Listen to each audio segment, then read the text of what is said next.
A new Epcot festival has started. Major changes have come to 2025 Disney World vacation packages. Big news coming from Tokyo DisneySea's Fantasy Springs, and everything you need to know if you're going to Disney World this week.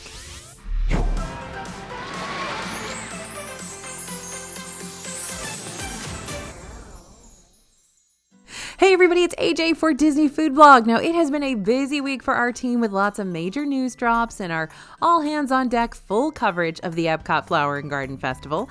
If you've got a Disney vacation coming up this week or this year or next year, stay tuned because we've got the updates to help you have the best trip ever. Now, it's officially springtime in Epcot as the Flower and Garden Festival begins. This year's festival runs from February 28th to May 27th, and it has over 20 food booths bringing brand new foods to the park. You can already check out our Best of the Fest video that's up on the channel now to see which dishes we crowned as the must-get items of this year's festival. We eat everything, mind you, and we've been doing this since 2009, so we know a thing or two about Epcot festivals. By the way, in 2009, they didn't actually have food at the Flower and Garden Festival, so we've been doing it since before they even had food there. So if you want the most in-depth festival info, you can grab a copy of our ebook, The DFB Guide to the Epcot Flower and Garden Festival 2024. This guide has full color photos of every festival food item. It's got all the prices, it's got reviews, tips, calendars of the entertainment offerings, maps, and a lot more.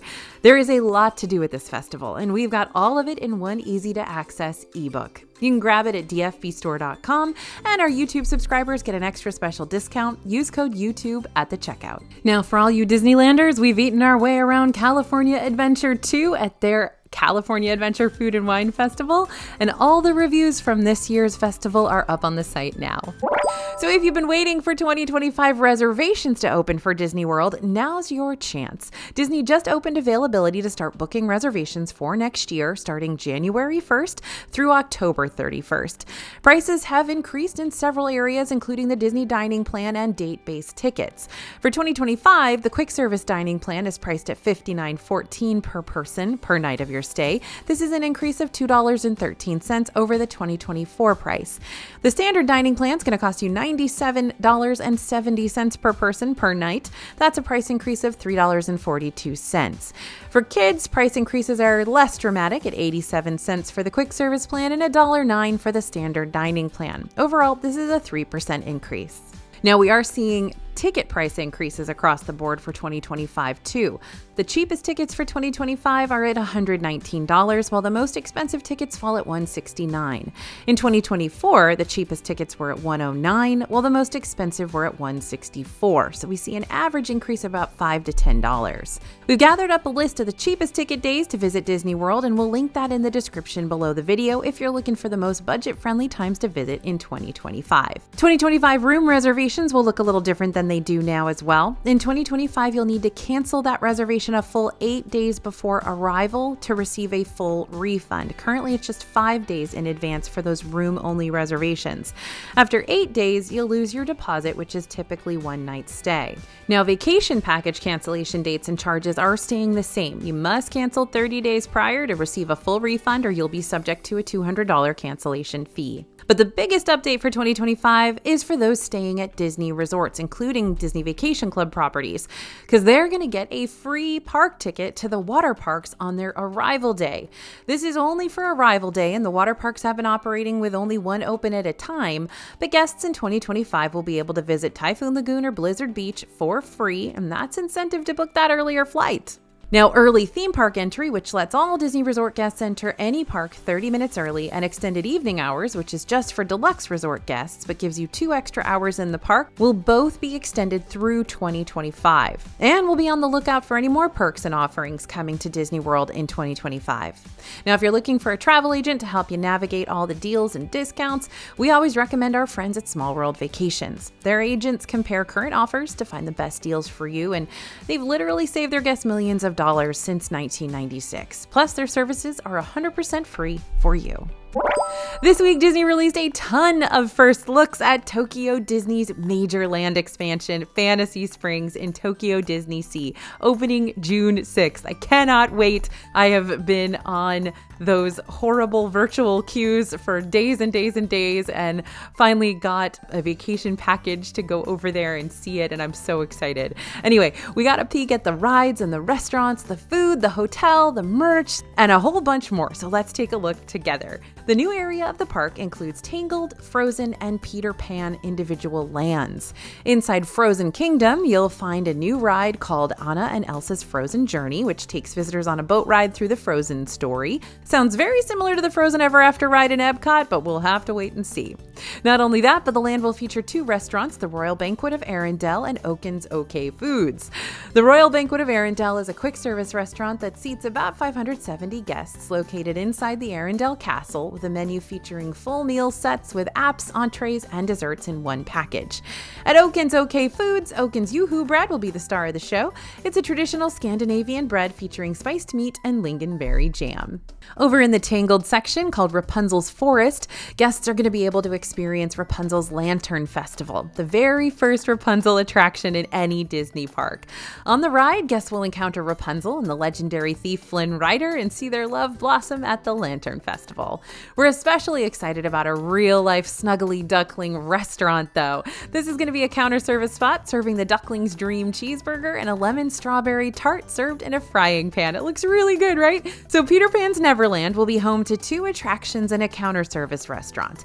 In Peter Pan's Neverland Adventure, guests join Peter Pan, Tinkerbell, and the Lost Kids on an epic adventure through Neverland to rescue John from Captain Hook and his band of pirates. And Fairy Tinkerbell's Busy Buggies is an attraction located in Pixie Hollow, the fairy valley in Neverland where Tinkerbell lives. In this attraction, you're going to board a Busy Buggy, a vehicle made by Tinkerbell, and explore the fairy valley in its changing seasons. Now, as far as eats over here go, Lookout Cookout is a hideout created by the Lost Kids that also serves as a counter service restaurant made from parts of a shipwreck that washed ashore in Neverland. On the menu are items inspired by the Lost Kids, like Lost Kids Snack Box that includes chicken tenders, seaweed fritters, banana chips, and shrimp chips, and a pixie dust soda, kiwi, that comes with star-shaped topping that dissolves into the drink, creating a silver sparkling effect inspired by Tinkerbell's magical pixie dust. That's not all when it comes to the food in this new land, though. I've got 3 words for you: roast beef popcorn. Yep. Roast beef popcorn is a snack that will be available inside the Peter Pan themed land at Fantasy Springs. And Disney said it has a robust flavor seasoned with salt and black pepper and aromas of roasted meat and gravy. Tokyo Disney is known for their unique popcorn flavors, but this one might take the roast. Yeah, I know. As far as souvenirs go, you can take home merch themed to each area of Fantasy Springs, the whole land itself, and the brand new Fantasy Springs Hotel. There's lots of really cute stationery stuff, and just like in Hong Kong's Frozen Land, a lot of the merch and toys from Frozen Kingdom look handmade. Speaking of that new hotel, we've also got a little peek at the Tokyo DisneySea Fantasy Springs Hotel Grand Chateau, also opening June 6th. This is a park integrated hotel, and those staying there will be able to enter Fantasy Springs through a dedicated entrance. Attraction tickets and tickets for viewing shows are included in your guest room fee at Fantasy Springs. These offerings will allow you to experience attractions and entertainment with shorter waits. This hotel is super luxe, and in the Grand Chateau area of the Fantasy Springs Hotel, you've only got 56 rooms, with rooms starting at nearly $2,000 on opening night. Now, if that's a little much for you, you can check out the neighboring Fantasy Chateau, which has a little more reasonable prices, but is likely just as hard to book. Check out our Tokyo Disney videos to learn more about that whole process. Mickey and Minnie will have brand new outfits at Fantasy Springs too, with pops of blues and pinks and purples that look like they've stepped out of a fairy tale. And basically, there's just going to be so much to do here, and it's going to be so crowded on day 1. Now, we will be there on opening day. We'll be posting our whole trip on all of our social channels, so be sure to subscribe on Instagram and TikTok, plus our website, and of course, here on the channel. I hope you'll follow along with us. We've got a bunch of other Tokyo Disney videos up, including everything we ate in Tokyo Disney, so I hope you'll go watch that too. DreamWorks Land is opening in Universal Studios Florida this summer, and Universal just dropped a bunch of new you details about what we can expect once this park expansion opens. So this land is where you're going to find Shrek and Trolls and Kung Fu Panda, and you're going to be able to meet Shrek and Fiona and Donkey. And kids can play in the swamp-themed playground, and there's an interactive feline fiesta where you can play with virtual cats, a musical lily pad interactive area, and snacks like the Shrexel and Far Waffle. Trolls fans ride the new Troller Coaster, play in Poppy's Playground, snack on some new ice cream treats, and buy a whole bunch of new Trolls-themed merch. And the Kung Fu Panda area will feature an interactive play area with both dry and wet zones, and you can meet a digital version of Po.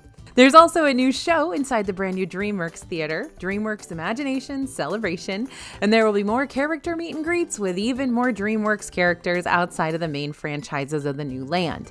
We're going to be checking out all of this when it opens this summer, so stay tuned.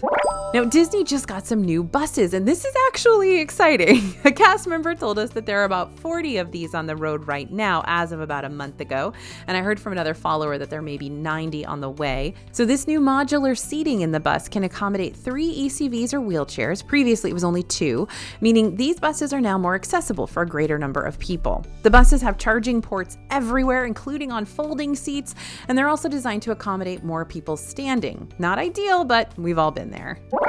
So it's no secret that the Disneyland Resort has been planning an expansion for a few years now with the Disneyland Forward project proposal. Now it looks like they are eyeing up buying some more land. According to the Orange County Register, Disneyland officials are looking to buy 3 local streets, including the popular Magic Way, which are primarily used by Disney guests and employees already. Disneyland Forward's $40 million budget to buy city streets is one small piece of the minimum $1.9 billion investment Disney has committed to the Disneyland Resort and the city in exchange for theme park resort expansion flexibility. These street purchases would, according to Disney representatives, result in better pedestrian and bicycle crossing options. Okay, we've already talked about roast beef popcorn, so I don't know how our restaurants and snacks area here can get any better, but maybe it will. We've got new menu items coming to 1900 Park Fare. Disney revealed that 1900 Park Fare at the Grand Floridian will reopen on April 10th, 2024, with new characters and new menu items, and now we've got a peek at what they'll be serving.